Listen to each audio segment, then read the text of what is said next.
नमस्कार. श्री स्वामी समर्थ. आज मी तुम्हाला स्वामी महाराजांच्याकडे घडलेली छोटीशी बोधकथा सांगणार आहे. ती एका शेतकऱ्याची आहे.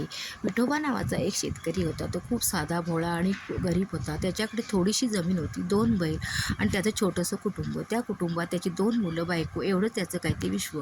पण सलग 2 वर्षे दुष्काळ पडला, शेती कोरडी पडली, कर्ज वाढलं, घरात अन्नाचा दाणा नव्हता, मुलांना पेजेशिवाय काहीही घरात धान्य उरलं नव्हतं. तो मात्र सारखे स्वामींचे नाव घ्यायचा, स्वामी काहीतरी करा. गावातील लोक मात्र त्याच्यावर हसायचे, चेष्टा करायचे, म्हणायचे देव काय करणार, देवाची प्रार्थना करू काय उपयोग, काम कर. विठोबा मात्र सकाळ संध्याकाळ स्वामींचं नाव घ्यायचा, स्वामींचे मंत्र जप करायचा.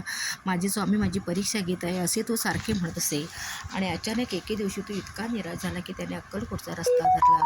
अक्कलकोटला स्वामींसमोर येऊन तो उभा राहिला आणि त्याच्या डोळ्यातून गळागळा अश्रू वाहू लागले. स्वामींना म्हणाला, स्वामी मी काय करू, माझ्या घरात अन्नाचा दाणा नाही आहे, मुलं माझी उपाशी झोपत आहेत, मी काय करू. नंतर तो शांत झाला. रडून रडून त्याचा चेहरा नुसता अक्षरशः सुजला होता. स्वामींचा चेहरा मात्र प्रसन्न वाटत होता. स्वामी जणू काय त्याच्याकडे बघून हसत आहे असे त्याला वाटत होते. त्याच्या आतून आवाज आला, तुझ्याकडे जे आहे ते पेर, पण श्रद्धेने पेर, जे पेरशील ते नक्की उगवेल. तो तसाच घरी निघून आला. नंतर घरी येऊन त्याने आपल्या घरातील डबा उघडला. डब्यात त्याला थोडेसे बियाणे सापडले. ते तसेच घेऊन तो जमिनीत गेला आणि जमिनीत त्याने ते पेरले. गावातील लोक मात्र हसत होते. लोक म्हणाले, अरे पावसाचे चिन्ह दिसत नाही आणि हा कुठे पेरणी करतोय. परंतु त्याच रात्री अचानक पाऊस आला. पाऊस आला म्हणण्यापेक्षा वातावरणात बदल झाला. वारा सुटला, काही ढग जमा झाले आणि आजच्या पहाटेपासूनच पावसाला सुरुवात झाली. काही दिवसातच त्याच्या शेतात हिरवळ दिसू लागली. आसपासच्या शेतांना पाऊस कमी मिळाला, परंतु त्याच्या शेताला पुरेसा पाऊस मिळाला. पीकही चांगलं आलं आणि त्याने त्याचे कर्ज फेडलं, घर दुरुस्त केले आणि गावातील गोरगरिबांना थोडं धान्यही वाटलं.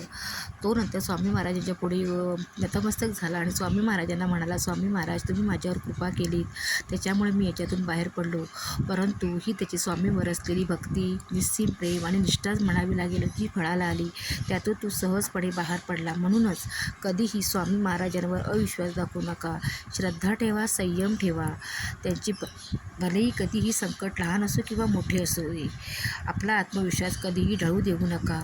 तर तुम्हाला आजचा व्हिडिओ कसा वाटला तो कमेंट करून नक्की कळवा.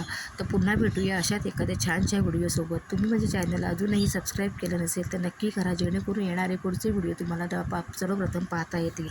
आणि हा जर व्हिडिओ तुम्हाला आवडला असेल तर तो नक्की शेअर करा.